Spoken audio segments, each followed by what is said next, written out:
इस जो वीडियो है इसमें हम बात कर लेते हैं वृद्धि तथा विकास के। ये हमारा इसी लेसन 11 से संबंधित है, उत्तरजीविता का अर्थ। ठीक है, हमने ये जाना अब है कि वृद्धि और विकास क्या होता है। वृद्धि विकास के लिए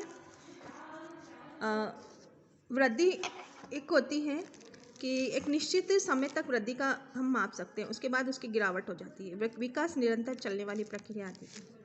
इस पाठ में हम वृद्धि और विकास के शब्दों का प्रयोग करने जा रहे हैं। क्या आप इस अर्थ में ही हैं कि दोनों भिन्न हैं या थोड़े भिन्न हैं।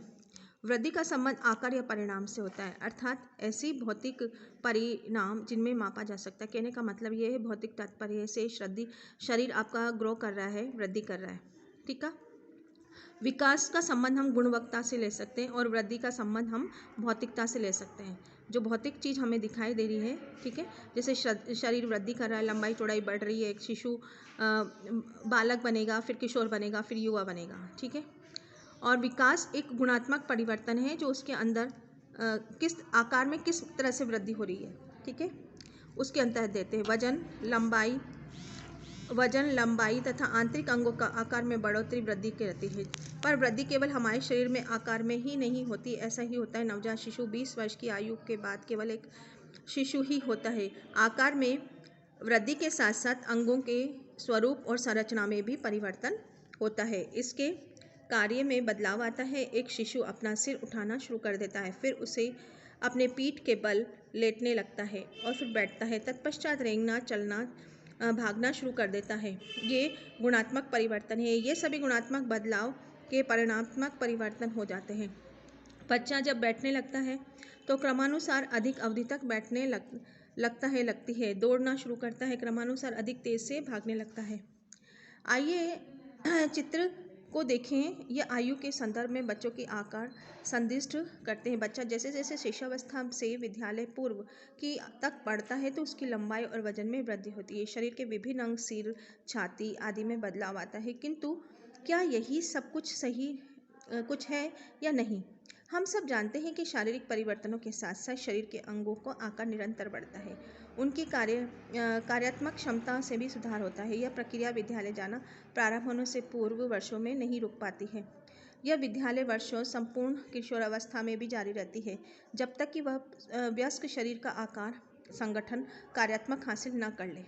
तो जब वृद्धि होती है वो कब तक होती है। हम किशोरावस्था से लेकर अंत में युवावस्था तक मानते हैं और वयस्कावस्था तक मानते हैं, तब तक हमारा शरीर वृद्धि करता रहता है।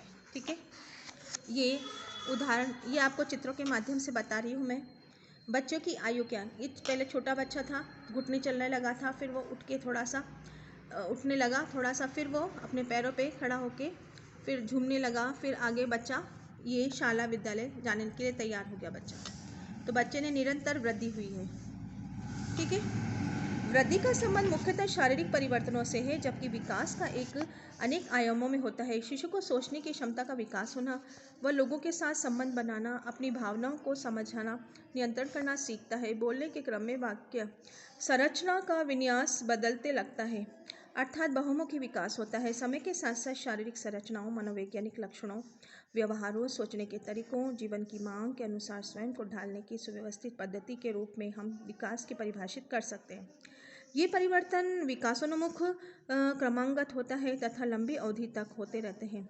विकासोन्मुख का अर्थ यह होता है कि ये परिवर्तन बच्चों के ऐसे कौशल या क्षमता हासिल करने में सहायक होता है जो उन्हें पूर्ववर्ती कौशलों क्षमताओं में तुलना में अधिक दक्ष व परिष्कृत करती है।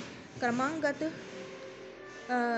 से आशय है कि विकास में एक क्रम होता है। प्रत्येक विकास पूर्ववर्ती विकास पर आधारित होता है जो उससे पहले घटित नहीं हो सकता है। विकास कहलाने के लिए परिवर्तन पर्याप्त रूप से दीर्घकालीन होना चाहिए।